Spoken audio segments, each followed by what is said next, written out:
Let's get back to yesterday, shall we? Because I think this surprised a whole lot of people. Former football star Michael Oher, whose life inspired the beloved movie The Blind Side with Sandra Bullock, is coming forward with new allegations that he was tricked by the couple who took him in, Leanne and Sean Touhy.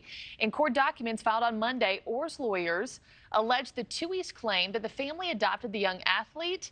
That those claims aren't true. Instead, they say Oher was tricked into a conservatorship back in 2004, giving the Touhys full authority over his life. In a petition to terminate the conservatorship, Oher backed up allegations that the Touhys signed away the rights to his life story, despite The Blind Side making more than $330 million. Oher claims he never saw a dime of it. Joining us now is NewsNation legal contributor Jesse Weber. Jesse, I think a lot of people probably echo my sentiment when I say I was so saddened by this headline yesterday. I just watched this movie again a couple weekends ago. But I have to start with this. Oher's lawyers say that he just found out the adoption was fake a few months back. How is that possible at 37 years old? Yeah, Marky, first let me just say, I watched this movie like about a year ago. Yeah. I love the story. It really upset me when I saw this. So there's a part of me that hopes this is all not true. But if this is true, there's a couple of things to point out. So your first question, why is he only finding out about this now? That's a great question. Well, according to him, he's been playing football for such a long time that only after his career ended and he started to do a recap of his finances and where his life was at, did he realize that he was not actually a part of the Touhy family. He hadn't been adopted, but was part of this conservatorship. Now, if this is true, and by the way, this is his account of what ultimately happened, I would be very curious to hear what the Touhy's response is going to be. Yep. But if this is true, if he is part of a conservatorship and they did this essentially behind his back or through tricking him, I can't imagine a court allowing this to continue.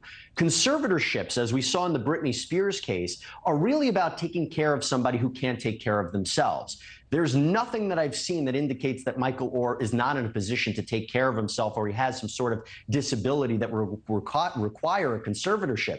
If this was done for the sole purpose of taking money away from him and having those profits go to the family, that is really bad, and a court would look at that and essentially end the conservatorship and make sure there's a full accounting that goes back to him for any profits that went to the family. Yeah, and the other interesting thing, too, just one more note on his side, is that this new petition claims the Touhys told him that a conservatorship would be effectively the same as an adoption. So it sounds like he heard that word somewhere long ago, but didn't realize that it wasn't a full adoption. It sounds like he didn't look into it until just recently. How did the Touhys, though, keep this under wraps, or at least let the perception that they were the adoptive parents go on for so long? And could they face even more legal fallout because of that, letting this story play out for all of us to watch for so many years? That is a great question. Now, obviously, they could go out into the media and say, sure, we're the adopted parents of Michael Oher. That's fine. If they somehow misled the studio into believing the story, I wonder if there could be any kind of civil action that the studio would take against them if they, suffer any kind of recourse. But from a criminal point of view or any kind of other point of view there, if they made any false statements to the government saying that they were the adopted parents, that's when they could find themselves in legal jeopardy. Now, usually with conservatorships, there has to be open communication and continued communication with the court. Was that happening? Was that happening behind Michael Oher's back? And then there's this side question of what did he sign during the course of all these years that he wasn't aware of? So there are a lot of unanswered questions and a lot of holes that need to be filled. I'm assuming the Touhys are going to have a good response for this and explain what happened, because otherwise they're really looking like the villains in all this. And I'm running out of time, Jesse, but I do have to squeeze in one more question. Oher claims the rights to his life story were sold. He hasn't seen a dollar of it. The Touhys got money. Their two biological children profited off the movie.